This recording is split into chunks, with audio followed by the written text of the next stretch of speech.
Welcome to law and behold. मेरा नाम है गौरव और आप सुन रहे हैं India's only podcast discussing interesting judgments from courts in India.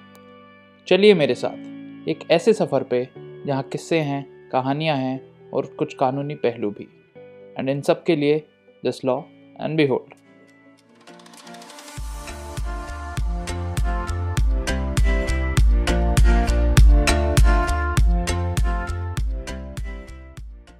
Union public service commission UPSC देश की सबसे बड़ी और सबसे prestigious recruiting agency.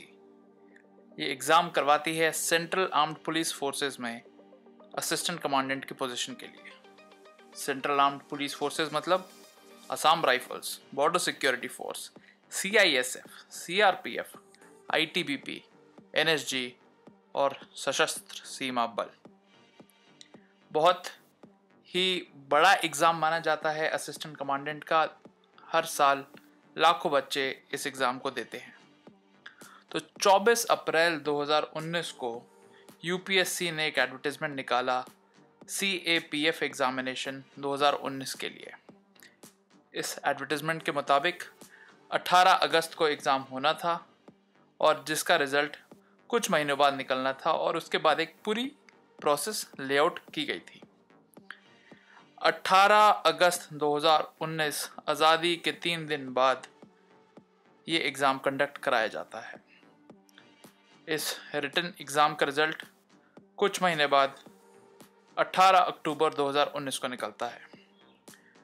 Written exam का रिज़ल्ट यूपीएससी की वेबसाइट पर निकलता है। उन सभी कैंडिडेट्स के रोल नंबर और नाम पब्लिश किए जाते हैं जिन्होंने रिटन एग्ज़ाम क्वालिफाई कर लिया। इसके बाद अगली स्टेज आती है मेडिकल एग्जामिनेशन की।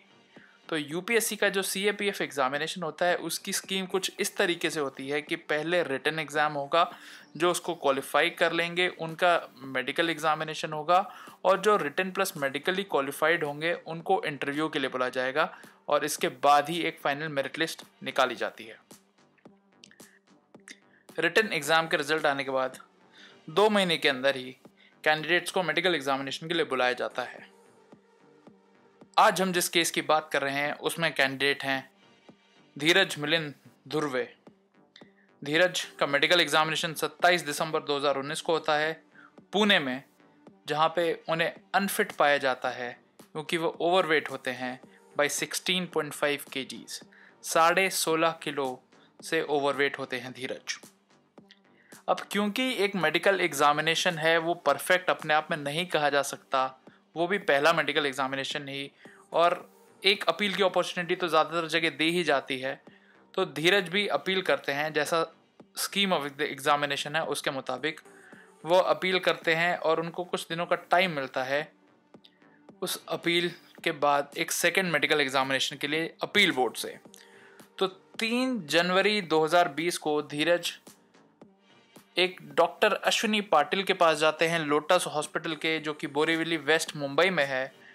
वो डॉक्टर सर्टिफाई करते हैं कि उन्होंने धीरज को मेडिकली एग्जामिन किया है, और वह जानते हैं कि धीरज को मेडिकली अनफिट भी डिक्लेयर किया गया है सीएपीएफ 2019 के लिए, क्योंकि वो 16.5 किलो से ओवरवेट थे। लेकिन डॉक्टर अश्विनी पाटिल धीरज को मेडिकली फिट डिक्लेयर करते हैं। तो डॉक्टर अश्विनी पाटिल का पर्चा लगाते हुए धीरज एक अपील डालता है कि मेरा फिर से मेडिकल एग्जामिनेशन किया जाए। वो अपील लाने के लिए एक रिक्वेस्ट स्पीड पोस्ट करते हैं अगले ही दिन 4 जनवरी 2020 को। 2 महीने बाद 26 जनवरी 2020 को धीरज को दिल्ली बुलाया जाता है। दिल्ली में उनका मेडिकल एग्जामिनेशन फिर से किया जाता है, और धीरज के मेडिकल एग्जामिनेशन के पर्चे पे फिट पे टिक कर दिया जाता है। लेकिन इसके तुरंत बाद ही उस फिट के टिक मार्क को काट के अनफिट पे टिक कर दिया जाता है। धीरज पूछते हैं कि आपने ऐसा क्यों किया, तो उन्हें बताया जाता है कि आपका वज़न आज की डेट में 84 kg है, जो कि परमिसिबल लिमिट से ज़्यादा है, और इसलिए आपको अनफिट डिक्लेयर किया जा रहा है। धीरज बोलते हैं कि आपकी मशीन में कोई ख़राबी होगी, मैं रेगुलर जिम जाता हूँ, अपनी सेहत का ख्याल रखता हूँ, मेरा वज़न मैंने बम्बई में नापा था 75.75 kg था, 84 kg 2 महीने के अंदर अपने आप कैसे हो गया? ऐसा हो नहीं सकता, इस मशीन में कुछ खराबी है, आप मेरे ढंग की मशीन से टेस्ट करिए। लेकिन मेडिकल अथॉरिटीज़ इस रिक्वेस्ट को मना कर देती हैं, एक्सेप्ट करने से रूल आउट कर देती हैं, और फिर ये मुकदमा पहुंचता है अदालत के सामने। दिल्ली हाई कोर्ट के सामने धीरज की तरफ से जो कंटेंशन आते हैं उनमें सबसे पहला ये होता है कि वेइंग मशीन आमतौर पे बाजार से खरीद तो ली जाती है, लेकिन कभी उसे रिकैलिब्रेट किया ही नहीं जाता। जो एनालॉग वेइंग मशीन होती है वो एक छोटे से स्प्रिंग पे चलती है, जो over a period of time अपना जो कंप्रेसिव प्रॉपर्टी है उसे खो देती है। इसलिए उसका रिकैलिब्रेशन बहुत ज़रूरी है ताकि एरर के चांसेस मिनिमल हो। जो तीसरा पॉइंट कहा जाता है वो ये होता है कि अगर 0.1 kg का एरर पर kg माना जाए तो जिसका एक्चुअल वेट 75 kg होगा, उसका जो वेट मशीन दिखाएगी वो 82.5 kg होगा। चौथी दलील जो दी जाती है कि एक एनालॉग मशीन में एरर एम्पलीफाई हो जाता है, यानी और बढ़ के दिखता है, और अगर एरर की वैल्यू 0.08 भी है तो एक आदमी जो 77.77 kg होगा उसका वजन 84 kg मशीन दिखाएगी।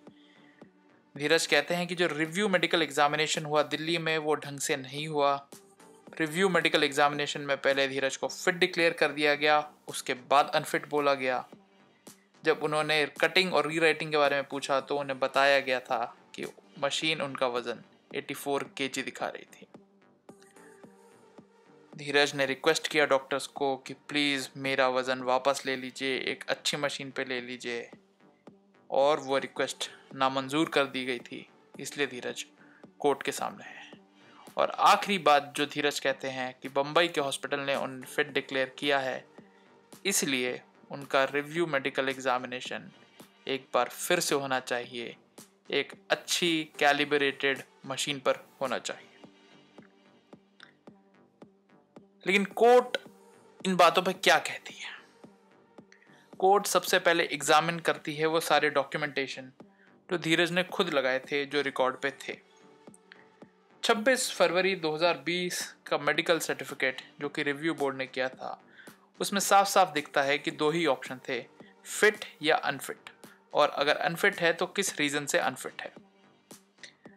उस कागज को देखने पे कोर्ट पाती है कि फिट के निशान पे टिक मार्क लगाया गया था, लेकिन बाद में उसे क्रॉस आउट कर दिया गया, और रीजन फॉर अनफिटनेस पे ओवरवेट लिखा गया, और जो कि धीरज हैं उनका वेट 84 kg लिखा गया। ये भी देखा गया कि धीरज का जो BMI है वो एक्सेप्टेबल रेंज में नहीं है, और ये मेंशन किया गया। धीरज की तरफ से दलील दी गई कि फिट देने के बाद जो अनफिट कर दिया गया ये गलत था। कोर्ट बोलता है कि जो रिव्यू मेडिकल एग्जामिनेशन की रिपोर्ट है ये doctor Rajkamal, doctor Chakravarti and doctor Rahul Roy ने 3 डॉक्टर्स ने हाथ से भरी है, और हाथ से भरते वक्त ये एक नॉर्मल ह्यूमन बिहेवियर है कि कभी कभी गलती से गलत जगह टिक मार्क लग जाता है। और जो तीनों डॉक्टर हैं इनका धीरज के प्रति कोई पहले से मैलाफाइड नहीं है, कोई एलिगेशन ऑफ बायस नहीं है, और गलती से जो टिक मार्क गया था उसी को काट के सही यानी अनफिट पे वापस टिक लगाया गया और डिटेल्स भरी गई, जैसे वेट और BMI की डिटेल। ये एक जो क्रॉस कटिंग हुई है ये अकेला रीज़न नहीं बन सकता है धीरज के मेडिकल एग्जामिनेशन को वापस कंडक्ट कराने के लिए। दूसरी बात जो कोर्ट कहता है कि अगर ऐसी ही कोई प्लंडर हुई थी मशीन से तो जो नॉर्मल ह्यूमन बिहेवियर यही होता कि धीरज दिल्ली में ही तुरंत प्रोमिनेंट किसी हॉस्पिटल पे जाते और अपना वेट मेजर कराते और इस बात का एक मेडिकल सर्टिफिकेट लेते, और जब अदालत में आते तो उस मेडिकल सर्टिफिकेट को लगाते। लेकिन धीरज ने ऐसा नहीं किया था।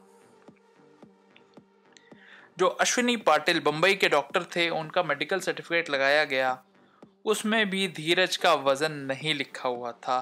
कोई मेडिकल रिकॉर्ड ही नहीं था कि धीरज का उस टाइम वेट कितना था।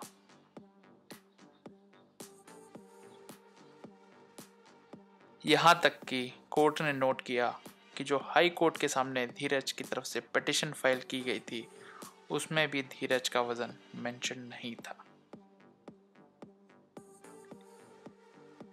बावजूद इसके कि उन्होंने बार बार हर जगह लिखा था कि वो अपनी फिटनेस पे बहुत ध्यान रखते हैं, उन्होंने वेट कम करने के लिए जिम भी किया है, सब कुछ किया है, लेकिन एक्चुअल वेट क्या है ये कहीं नहीं लिखा था। इसलिए धीरज के वेट के बारे में उनके जो अवर्मेंट्स थे, जो पिटिशन की प्लीडिंग्स थी, उनको नहीं माना जा सकता। अब आते हैं उस कंटेंशन पे जिसमें धीरज ने कहा कि एनालॉग मशीन में बहुत गलतियां होती हैं, एक डिजिटल मशीन यूज होनी चाहिए या एक कैलिब्रेटेड मशीन यूज होनी चाहिए। कोर्ट ने नोट किया कि ये कंटेंशन सिर्फ वापस से मेडिकल एग्जामिनेशन कराने के लिए है। जो पहला मेडिकल हुआ था या दूसरा मेडिकल हुआ था, एनालॉग मशीन के यूज पे धीरज ने कभी ऑब्जेक्शन नहीं उठाया। बाकी सभी कैंडिडेट्स के लिए भी एनालॉग मशीन ही यूज की गई। इसलिए रूल्स ऑफ द गेम बीच में बदल देना सही नहीं रहेगा। धीरज केवल कुछ साइंटिफिक जर्नल्स की रिपोर्ट लगा के एक ऐसा ऑर्डर नहीं पा सकते जिससे वो एक एक्स्ट्रा फेवरेबल पोजीशन में आ जाएं कंपेयर टू अदर कैंडिडेट्स। और इसके बाद एक बहुत इंपॉर्टेंट सवाल कोर्ट ने पूछा कि जब फरवरी 2020 में ही मेडिकल एग्जामिनेशन का रिजल्ट आ गया था, रिव्यू बोर्ड का रिजल्ट आ गया था, तो धीरज की पिटीशन अभी लॉकडाउन में क्यों आ रही है? धीरज ने कहा कि मैं दिल्ली का रहने वाला नहीं हूं, मुझे दिल्ली में वकील ढूंढने में बहुत टाइम लगा, फिर लॉकडाउन हो गया, इस कारण मैं टाइम से कोर्ट को अप्रोच नहीं कर पाया। लेकिन कोर्ट इस बात को नहीं मानता है। वो कहता है कि 26 फरवरी को मेडिकल एग्जामिनेशन रिपोर्ट आ गई थी, लॉकडाउन जो लगा है वो 24 मार्च से लगा है। तकरीबन 1 महीना धीरज के पास था कि वो दिल्ली हाई कोर्ट का दरवाज़ा खटखटा सकते थे। ऐसा नहीं करना धीरज का एक प्लान को दिखाता है कि शायद उनका वजन उस टाइम ज़्यादा था और वो कोशिश कर रहे थे कि मेरा वजन कम हो जाए और जिस दिन कोर्ट में सुनवाई हो उस दिन मेरा वजन कम हो और इस बात का कोई फेवर उन्हें दिया जाए। लेकिन स्कीम ऑफ एग्जामिनेशन मैंडेट करती है एक सेट टाइमलाइन जिसमें लिखा है कि 15 दिन के अंदर रिव्यू प्रेफर करनी होती है, जिसके बाद रिव्यू एग्जामिनेशन होता है, मेडिकल एग्जामिनेशन होता है। धीरज को कोई स्पेशल रिलैक्सेशन नहीं दी जा सकती, इसलिए ये केस धीरज के खिलाफ डिसाइड होता है।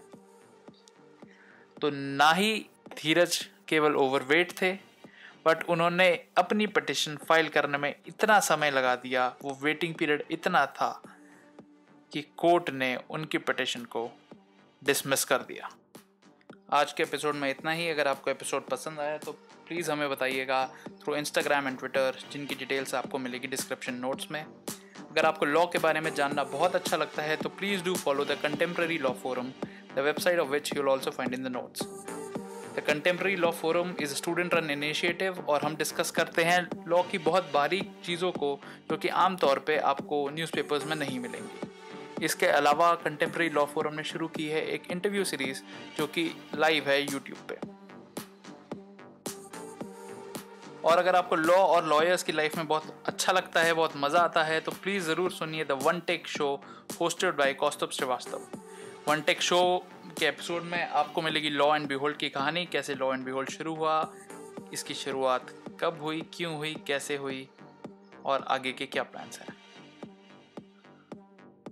अब आपसे मुलाकात होगी अगले हफ्ते, तब तक के लिए take care, stay safe, have a great week.